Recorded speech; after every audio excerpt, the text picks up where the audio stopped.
Hi, I'm David Bell. Welcome to this third part in a 6-part series of worship leading for the 21st century. What can music do for worship? Everything. It can make or break congregational enjoyment and involvement. Yet the reality for many Christians around the world is that they belong to small churches. Unlike cathedrals and megachurches, where professional musicians and trained choristers give the lead, in the smaller congregations it's really over to everyone.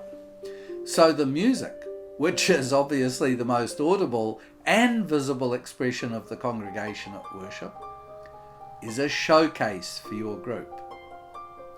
Now that means those who lead worship need to consider carefully how to use music well. So what do you need to think about? What's required of you in this role? Let's stick to an overview so you can fill in the specifics for yourself. You can always add your insights because the list is provided in the About section of this video, as well as in Kiwi Connexion. First, consult. When you're choosing the music, hymn, songs, choruses for the service, take the time ahead of the worship event to talk to the musicians and singers in the congregation.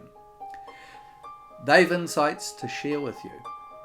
With consultation, your own ideas will change and grow so that a better worship service with more fulfilling music's achieved. Here's another tip.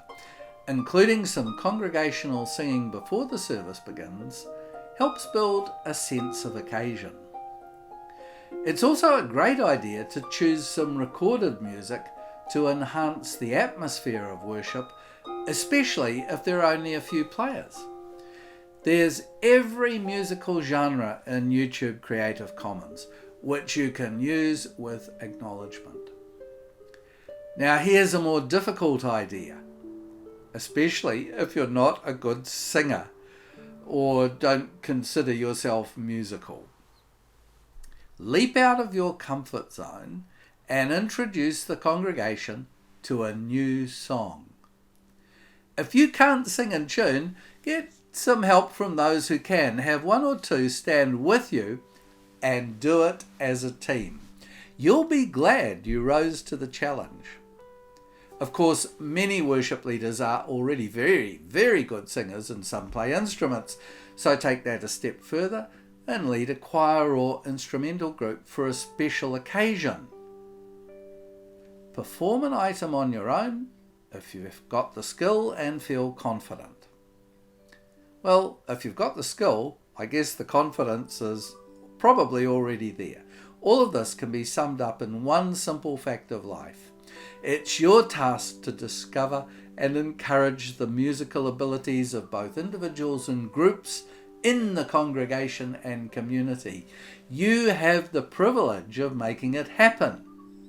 As you work through, as you convene, you may even find there are songwriters, poets and musicians in your midst that no one ever knew about, especially among the young. You can learn a lot more from kiwiconnexion.nz. Subscribe now and use the links below to discover our quality free resources. Do join me next week, and thanks for watching.